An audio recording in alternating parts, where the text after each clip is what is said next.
आपका स्वागत है हमारे यूट्यूब चैनल डीके स्टोरी में। श्रीमद् भागवत गीता जिसने भी पढ़ ली उसका जीवन धन्य हो जाएगा। श्रीमद् भगवत गीता के पास दुनिया की हर समस्या का समाधान है, आपके हर सवालों का जवाब है। योग ही वह योग है जिसके माध्यम से हम अपनी जीवात्मा से जुड़ पाते हैं। कर्म योग हमारे आत्मज्ञान को जागृत करता है। इसके बाद हम न केवल अपने वर्तमान जीवन के उद्देश्यों को बल्कि जीवन के बाद की अपनी गति का पूर्वाभास प्राप्त कर सकते हैं। इस योग में कर्म के द्वारा ईश्वर की प्राप्ति की जाती है। श्रीमद् भगवत गीता में कर्म योग को सर्वश्रेष्ठ माना गया है। गृह और कर्मठ व्यक्ति के लिए यह योग अधिक उपयुक्त है। कर्म योग सिखाता है कि कर्म के लिए कर्म करो, आसक्ति रहित होकर कर्म करो। कर्मयोगी इसीलिए कर्म करता है कि कर्म करना उसे अच्छा लगता है और इसके परे उसका कोई हेतु नहीं है। कर्मयोगी कर्म का त्याग नहीं करता, वह केवल कर्म फल का त्याग करता है और कर्म जनित दुखों से मुक्त हो जाता है। उसकी स्थिति इस संसार में एक दाता के समान है और वह कुछ पाने की कभी चिंता नहीं करता। वह जानता है कि वह दे रहा है और बदले में कुछ मांगता नहीं और इसीलिए वह दुख के चंगुल में नहीं पड़ता। कर्म फल का त्याग कर धर्म निरपेक्ष कार्य का संपादन भी पूजा के समान हो जाता है। संसार का कोई कार्य ब्रह्मा से अलग नहीं है, इसलिए कार्य की प्रकृति कोई भी हो निष्काम कर सदा ईश्वर को ही समर्पित हो जाता है। मेरी उपासना करते हैं, मैं उनके उस भाव का ही अनुसरण करता हूँ जो मेरा चिंतन करता है। उसका मैं चिंतन करता हूँ जो मेरे लिए व्याकुल होता है, उसके लिए मैं भी व्याकुल हो जाता हूँ। जो मुझे अपना सर्वस्व अर्पण कर देता है, मैं भी उसे अपना सर्वस्व अर्पण कर देता हूँ। इस मनुष्य लोक में सांसारिक भोग के लिए लोग इंद्र आदि देवताओं की उपासना करते हैं, क्योंकि देवताओं का पूजन करने वालों को उनकी उपासना का फल तुरंत मिल जाता है। लेकिन मैं ऐसा नहीं करता हूँ। मेरे भक्त यदि सकाम भाव से भी मेरा भजन करते हैं तो भी मैं उनकी उसी कामना को पूर्ण करता हूँ जिसकी पूर्ति से उनका विषयों से वैराग्य होकर मुझ में प्रेम और विश्वास बढ़ता है। इसीलिए सांसारिक मनुष्यों को मेरी भक्ति का फल शीघ्र मिलता हुआ नहीं दिखता है और इसलिए वे मंद बुद्धि मनुष्य कर्मों का फल शीघ्र प्राप्त करने की इच्छा से अन्य देवताओं का ही पूजन किया करते हैं। इंसान हमेशा अपने भाग्य को कोसता है, यह जानते हुए भी कि भाग्य से भी ऊंचा उसका कर्म है जो उसके स्वयं के हाथों में है। जो हुआ वह अच्छा हुआ, जो हो रहा है वह भी अच्छा हो रहा है, जो होगा वह भी अच्छा ही होगा।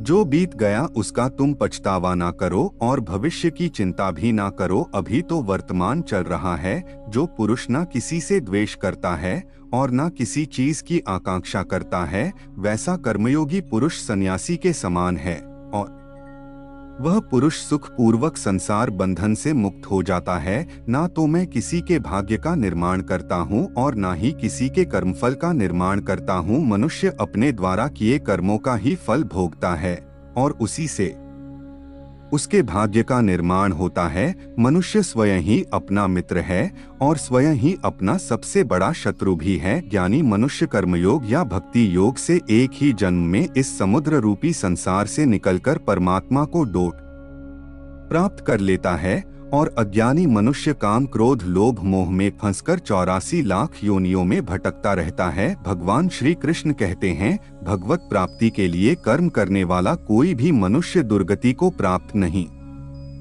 होता है। इस लोक में या परलोक में वह जहाँ भी रहता है वह परमात्मा के मार्ग में आगे ही बढ़ता रहता है। हे अर्जुन, जिनकी बुद्धि माया ने हर ली है, जो जानबूझकर पाप कर्मों में ही लिप्त है, जो मुझे जानने की चेष्टा भी नहीं करते, ऐसे मनुष्य को जीवन में और जीवन के बाद के जीवन में भी कष्टों से मुक्ति नहीं मिल पाता है। जो मनुष्य अंत काल में भी मुझको स्मरण करता हुआ शरीर त्याग है, वह मेरे परम धाम को प्राप्त होता है, इसमें कोई संशय नहीं है। देवताओं को पूजने वाले देवताओं को प्राप्त होते हैं, पितरों को पूजने वाले पितरों को प्राप्त होते हैं, भूतों को पूजने वाले भूतों को प्राप्त होते हैं और मेरा पूजन करने वाले भक्त मुझको ही प्राप्त होते हैं। इसलिए मेरे भक्तों का पुनर्जन्म नहीं होता। जो कोई भक्त मेरे लिए प्रेम से पत्र, पुष्प, फल, जल आदि अर्पण करता है, उस शुद्ध बुद्धि निष्काम प्रेमी भक्त का प्रेम पूर्वक अर्पण किया हुआ वह पत्र पुष्प मैं सद्गुण से प्रकट होकर प्रेम पूर्वक खाता हूँ। भगवान श्री कृष्ण कह रहे हैं, अर्जुन तू जो कर्म करता है, जो खाता है, जो हवन करता है, जो दान देता है और जो तप करता है, वह सब मुझे अर्पण कर मैं तुम्हें मुक्ति प्रदान करूंगा। मेरे लिए ना तो कोई प्रिय है और ना ही अप्रिय, परंतु जो भक्त मुझको प्रेम से भजते हैं वह मुझ में है और मैं उनमें हूँ। यदि कोई दुराचारी भी अनन्य भाव से मेरा भक्त बनकर मुझको भजता है तो वह पुरुष भी साधु के समान है, क्योंकि उसने भली भांति निश्चय कर लिया है कि परमेश्वर के भजन के समान अन्य कुछ भी नहीं है। स्त्री, वैश्य, शूद्र, भूत, 50 चांदल कोई भी हो, वह मेरी शरण में आकर परम गति को प्राप्त होते हैं। हमारे तामसिक गुण हमारे अंदर हीन भावना पैदा करके हमें खुद को उदास और नुकसान पहुंचाते हैं और हमारे राजसिक गुण हमें ईर्ष्यालु और लोभी बनाते हैं। भगवान श्री कृष्ण कहते हैं, हर मनुष्य को तामसिक और राजसिक गुणों को खत्म करके अपने सात्विक गुणों से परिचित होना पड़ेगा। सात्विक गुण वह है जो आत्मा को अपने आसपास की हर चीज से जोड़े रखता है और उन्हें प्यार करना सिखाता है। किसी का अच्छा ना कर सको तो बुरा भी मत करना, क्योंकि दुनिया कमजोर है लेकिन दुनिया बनाने वाला नहीं। जिंदगी में हम कितने सही हैं और कितने गलत है, यह केवल दो लोग जानते हैं, एक परमात्मा और दूसरी हमारी अंतरात्मा। अपने आपको भगवान के प्रति समर्पित कर दो, यही सबसे बड़ा सहारा है। जो कोई भी इस सहारे को पहचान गया है वह डर, चिंता और दुखों से आजाद रहता है। मनुष्य को सबसे पहले खुद का आकलन करना चाहिए, अर्थात खुद के बारे में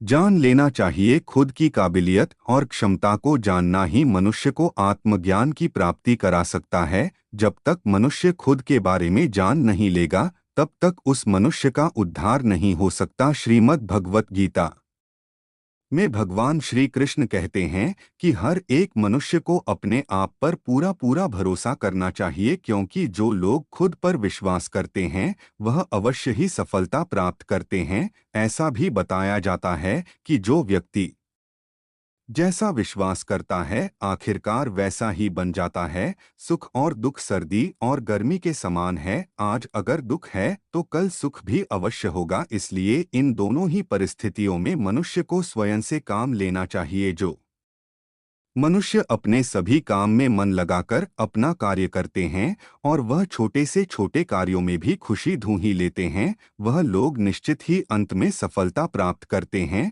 वहीं दूसरी तरफ ऐसे मनुष्य भी होते हैं जो अपने काम को बस एक बोझ समझकर बस पूरा कर देना चाहते हैं और अपने किसी भी काम को सही ढंग से नहीं करते हैं, तो ऐसे मनुष्य हमेशा ही अपने जीवन में पीछे रह जाते हैं। जो लोग स्वार्थी प्रवृत्ति के हैं, जो सिर्फ अपना मतलब साधने में लगे रहते हैं, जिन्हें दूसरों की भलाई से कोई मतलब नहीं है, ऐसे लोगों का कभी भला नहीं होता। श्री कृष्ण ने गीता सार में उन लोगों के लिए इस उपदेश के माध्यम से बहुत बड़ी सीख दी है। भगवान कहते हैं, स्वार्थ शीशे में फैली धूल की तरह है, जिसकी वजह से व्यक्ति अपना प्रतिबिंब ही नहीं देख पाता। इंसान का स्वार्थ उसे अन्य लोगों से दूर ले जाकर नकारात्मक हालातों की तरफ धकेल होता है, जिसके चलते व्यक्ति अकेला रह जाता है। अगर आप चाहते हैं कि आप भी अपना जीवन खुशी पूर्वक व्यतीत करें तो इसके लिए यह जरूरी है कि आप अपने स्वार्थ को कभी अपने पास नहीं आने दें, क्योंकि स्वार्थी मनुष्य दोस्ती भी सिर्फ अपना स्वार्थ निकालने के लिए करते हैं। ईश्वर हमेशा मनुष्यों का साथ देता है। जो व्यक्ति इस प्रभावशाली सत्य को मान लेता है तो उसका जीवन पूरी तरह बदल जाता है। सृष्टि निर्माता ईश्वर ही है जो संपूर्ण जगत को डोट चला रहा है, वहीं इंसान तो बस ईश्वर की हाथ की एक कठपुतली है। इसलिए इंसान को कभी अपने भविष्य या फिर अतीत की चिंता नहीं करनी चाहिए, क्योंकि हर विकट परिस्थिति में ईश्वर इंसान का साथ देता है और उसे मुश्किल से बाहर निकालता है। इसलिए हम सभी को ईश्वर पर भरोसा रखना चाहिए। श्रीमद् भगवत गीता में श्री कृष्ण ने यह उपदेश दिया है कि अपने काम को पहले प्राथमिकता दें और पहले अपने काम को पूरा करने की कोशिश करें, तभी दूसरे का काम करें। क्योंकि जो लोग पहले अपने काम को नहीं करते और दूसरे का काम करते रहते हैं, वे लोग अक्सर परेशान रहते हैं। मनुष्य अपने हृदय से जो दान कर सकता है वह अपने हाथों से नहीं कर सकता और मौन रहकर